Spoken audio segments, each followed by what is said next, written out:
Next, we're doing the Couture lined patch pocket. So I have my outer fabric, which is a piece of old denim jeans, and it measures 8 1/4 inch by 10 3/4 inches. And the lining piece, and I like to do something a little interesting for lining, even though you can't see it. And this piece is 8 1/4 by 8 1/4.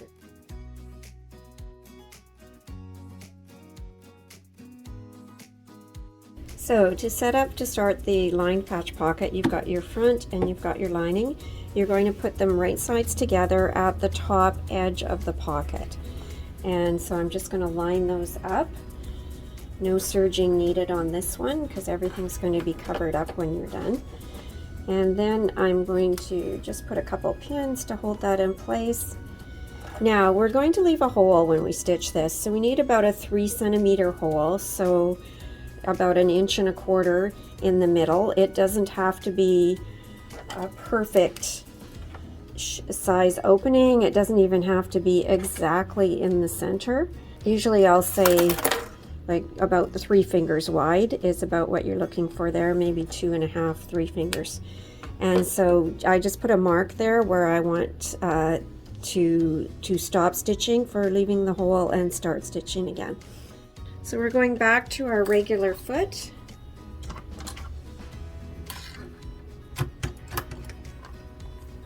And a regular stitch length. So 2.5, 2.6 for length, straight stitch. And this time I'm doing a 1 centimeter seam. So 1.3, half an inch or so on the regular machine, a little less than half an inch. So if you're doing inches. And we're going to back stitch and sew up to the first mark, and then I'm going to back stitch there.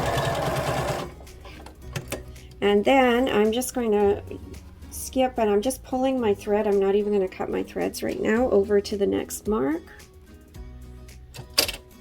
And I'm going to do back stitching again. I'm staying lined up on the 1.0, the 10, looks like a 10 millimeter or a 1 centimeter. And back stitch again at the end. And now you can cut all of those threads.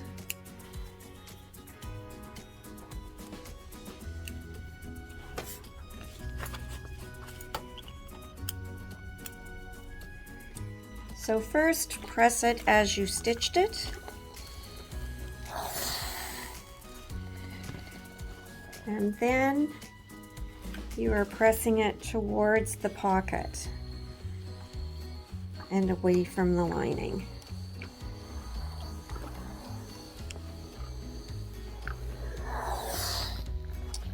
Then you're going to take this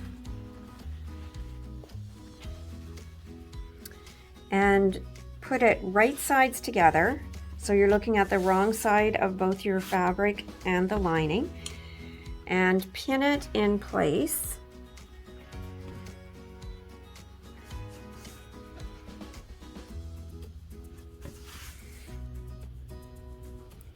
And I like to put my pins at right angles to the edge of the fabric for this, because they're easier to pull out as I'm sewing.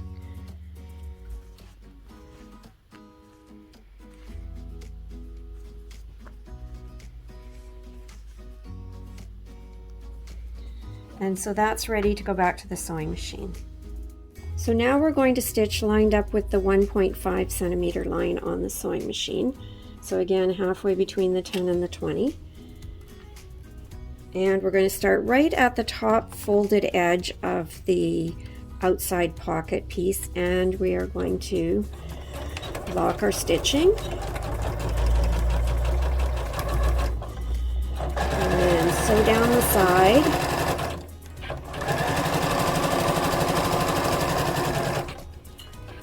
Now this is where you get to practice the corner method.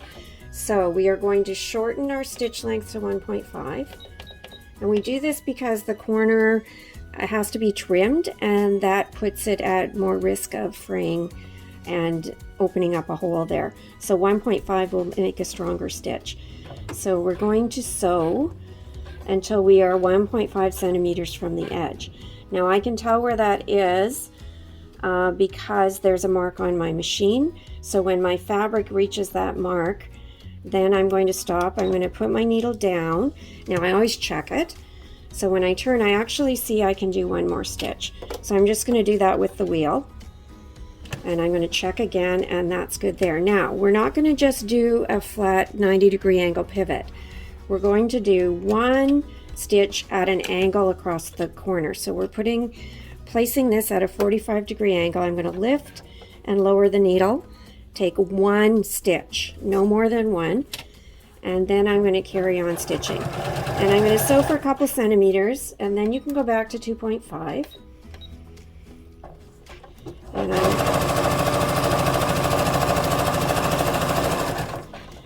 And then when I'm getting close to the next corner, same thing all over again. Go to 1.5.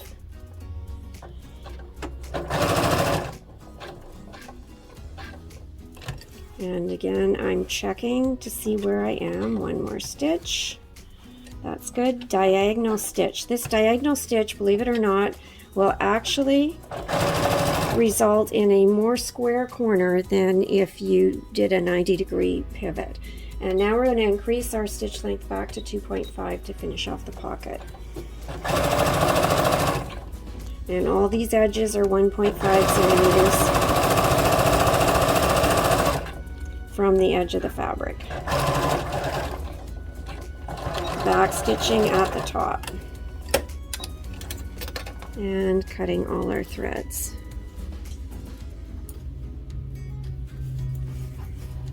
Now at these corners, you're going to clip very close to your stitching at an angle across the corner. And what you want is, if you push the edges of your fabric down, they should come together at the corner. And that tells you that you have trimmed this enough if those edges come together, and that looks really good there. Once you've done that, then you are going to turn this pocket right side out through this hole that we made earlier. Oh, I'm going to do one more little thing. Just a tiny little trim at the top on the fold here. It'll just make it turn a little bit neater there too. So now we're going to flip this through this opening.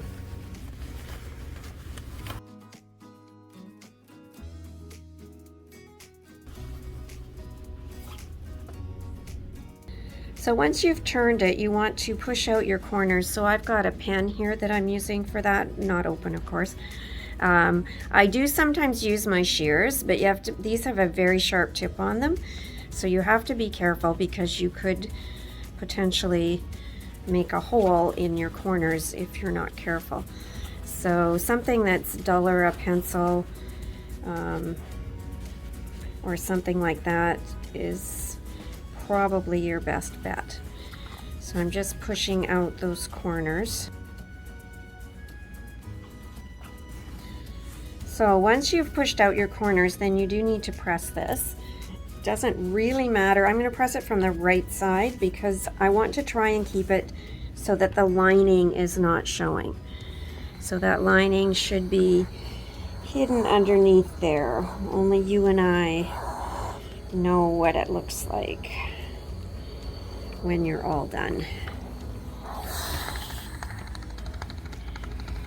And I'm just checking that this top part is pressed the right direction, and press that flat. And so you have this flap of the outside fabric at the top again, so that the lining isn't showing at the top of the pocket. That's a typical finish for this style of pocket. So now we're actually going to finish this off again at the sewing machine, because we have this little opening here. So we're going to go to the machine and do a row of stitching to close that up. So now I'm going to sew my hole closed. You want to sew from the right side of the fabric because you always want it to be straight on the part that you're looking at. Now I've decided, rather than doing just a straight stitch, I'm going to do one of the decorative stitches on my machine. So this one is one, it sort of looks like bows. And I've drawn a line to use as a guideline, just to make sure that I sew straight while we're doing this. And I'm just going to line up with the center of my presser foot. And the machine will lock itself at the start, and then I'll use that dot with the circle for locking at the end.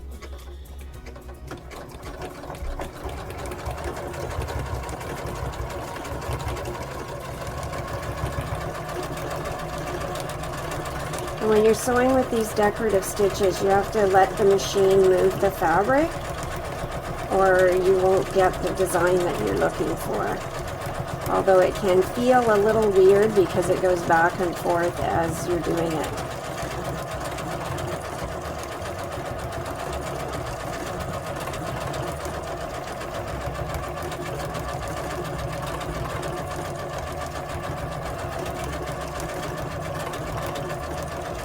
So I'm basically just using my fingers to keep it going straight. I am not using any pressure because I'm letting the machine move.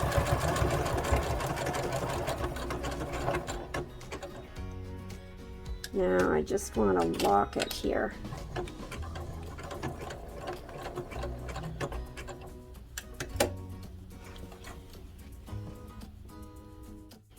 This pocket also is going on a navy square, so I've already checked the measurement to make sure that it's centered, and I'm going to pin it.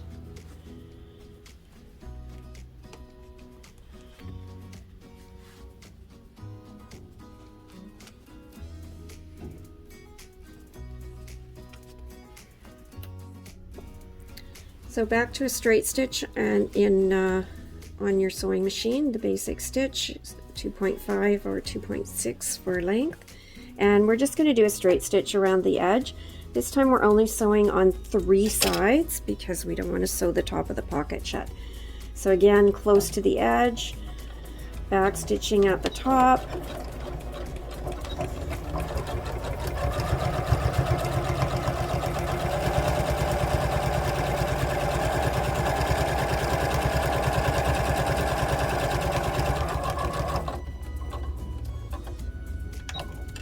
pivoting. This one's a square pivot. This is different than when we're flipping something and trimming it.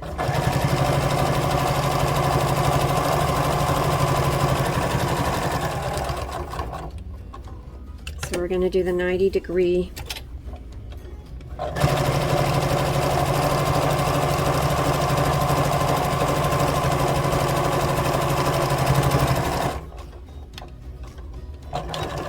And back stitching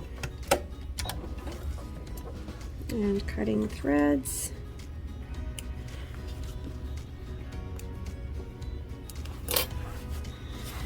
and there's your pocket.